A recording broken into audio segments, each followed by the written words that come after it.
বন্ধু আমের বাগান চার আমার পছন্দের পার লইয়া আইসো বানাই তুমি আমেরই আচার। বন্ধু আমের আচার আমার পছন্দের খাবার লইয়া আইসো। আর পারি না। তো এরকম কিন্তু আমাদের ঘরে চলতেই থাকে, আমার আর আমার ছেলের খুনসুটি ঘুরু ঘুরু। তো এই গানেরই ডান্স হচ্ছিল। তো বাইরে বৃষ্টি পড়ছিল আর আমরা এদিকে ঘরে দুজনে মিলে ডান্স করছিলাম।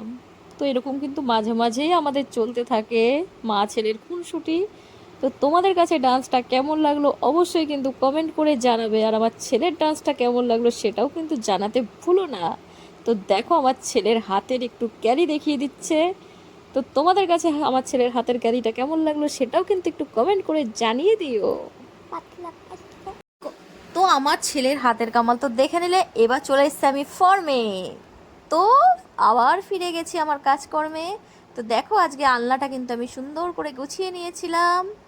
তো দেখতেই পাচ্ছ কতটা সুন্দর করে আলনাটা গুছিয়েছি, অনেকদিন থেকেই করব করব ভাবছি, রেগুলারই করা হয়। তো আজকে আবার একটু ভালো করে ফ্রেশ করে করে নিলাম। তো নমস্কার, আমি পারমিতা চলে এসেছি কলকাতা থেকে। তো সারাদিনে কাজকর্ম সেরে এখন কিন্তু বিকেলবেলা আমি রেডি হয়ে গেছি। এখন যাব ছেলেকে নিয়ে সুইমিং ক্লাসে। তো দেখো আমাকে এই ড্রেসটা পরে কেমন লাগছে। তো আমিও সুমন ক্লাসে যাব হেভি মজা করতে। আর তুমি সুইমিং কি শিখে গেছো সেটাও একটু বলে দাও সবাইকে। অনেক সুন্দরভাবে শিখে গেছি। হ্যাঁ, এখন কিন্তু সুইমিংটা ভালোই শিখে গেছে।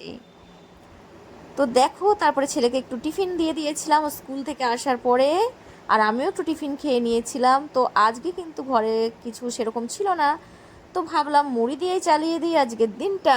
তো আজকে কিন্তু সিঙ্গারা নিয়েছিলাম, তো সিঙ্গারা দিয়ে এই মুড়ি কটাকে একটু ভেজে নিয়েছিলাম, আর তার সঙ্গে কিন্তু একটু চানাচুর বাদামও অ্যাড করে দিয়েছিলাম। ও জাস্ট ফাটাফাটি হেব্বি লেগেছে। আমার তো তো হেভি লেগেছে। তার সঙ্গে কিন্তু আম ছিল, আর তার সঙ্গে কিন্তু আমার ছেলে খেয়ে নিয়েছিল একটা লাড্ডু। তো দেখো এটা কিন্তু আমি ভাজছিলাম, ভেজে কিন্তু এইটাই আমি টিফিন করে তারপরে কিন্তু গেছিলাম সুইমিং ক্লাসে। আমার কিন্তু ভীমের লাগতে হেভি লাগে খেতে। টুনটুন মফি হ্যালো।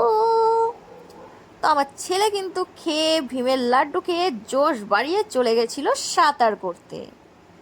তো সাঁতারে গিয়ে কিন্তু ওখানে ভিডিও অ্যালাউ নেই বলে আমি কিন্তু ভিডিওটা করতে পারিনি। ও কিন্তু সুইমিংটা এখন মোটামুটি ভালোই করছে। তো ভীমের লাড্ডু খেয়ে ছেলের হয়ে গেছিল জোশ। আর আমার তো হেভি লাগে বিরিয়ানি খেতে, তাই তো জন্য তারপরে কিন্তু ফেরার পথে আমি কিন্তু নিয়ে চলে এসেছিলাম বিরিয়ানি। তো সুইমিং ক্লাস থেকে আসার পরে আর ইচ্ছা করলো না রান্নাঘরে গিয়ে রান্না করতে, তো আমি কিন্তু আজকে কিনে নিয়েছিলাম বিরিয়ানি, আর সেটাই কিন্তু আমরা ডিনার করব। আর তো আমার হেভি লাগে বিরিয়ানি খেতে। ওয়াও। তো দেখো সেই বিরিয়ানিটাই বেড়ে নিচ্ছিলাম, এটাই আমাদের ডিনার। কার কার বিরিয়ানি খেতে ভালো লাগে সেটা কিন্তু কমেন্ট বক্সে জানাতে ভুলো না। আর আমাদের এই ভিডিওটা কেমন লাগলো সেটা কিন্তু তোমরা কি করে বোঝাবে, শেয়ারের মাধ্যমে। তো তোমরা কিন্তু একটু বেশি বেশি করে শেয়ার করে দিও, আর অবশ্যই লাইক কমেন্ট করতে ভুলো না। আবার কেউ যেন হাত গুটিয়ে বসে থেকো না, একটা লাইক তো করা যেতেই পারে আমাদের জন্য। আর লাইক শেয়ার কমেন্ট করে আমাদের পাশে থেকো। একদম, সবাই কিন্তু একটু বেশি বেশি করে শেয়ার করে দিও। তো যদি হাত ব্যথা হয়ে যায় অবশ্যই কিন্তু আমাকে বলো, আমি তোমাদের জন্য ওষুধ পাঠিয়ে দেবো, হাতে লাগিয়ে নেবে, কমে যাবে। তো দেখো এবার কিন্তু আমাদের কিন্তু এটা হয়ে গেল বাড়া, এখন কিন্তু আমরা খেয়ে নেব। তো যার যার লোভ লাগছে বিরিয়ানিটা দেখে তারাও চলে এসো, সবাই এসে খেয়ে নাও। তো যদি ভিডিওটা ভালো লেগে থাকে তাহলে সবাই এইভাবেই পাশে থাকো, আর আমাদেরকে এইভাবেই মানে আনন্দিত করো কমেন্টের মাধ্যমে।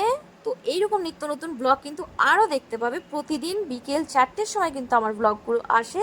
তোমরা কিন্তু অবশ্যই দেখো, যারা নতুন আছো তারা কিন্তু আগের ব্লগগুলো দেখে যেও, আশা করি তোমাদের খুব ভালো লাগবে। তো আজকের ভিডিওটা কেমন লাগলো সেটা কিন্তু অবশ্যই কমেন্টে জানিয়ে যেও। আর আগে যে কথাগুলো বললাম তাতে যেন কেউ কিছু মনে করো না। আর আজকে তো আমার হেভি লেগেছে এই বিরিয়ানিটা খেয়ে, পুরো একদম ফাটাফাটি। হ্যাঁ, বিরিয়ানিটা কিন্তু জাস্ট অসাধারণ ছিল। আজকে একটা নতুন দোকান থেকে বিরিয়ানিটা এনেছিলাম, ভাবছিলাম কেমন হবে। তো খেতে কিন্তু দারুণ ছিল, জাস্ট ফাটাফাটি। তো আজকের মতন আমরা বিদায় নিচ্ছি। সবাই ভালো থেকো, সুস্থ থেকো। দেখা হবে অন্য কোনো ভিডিওর সঙ্গে। ততক্ষণ আমাদের পাশে থেকো।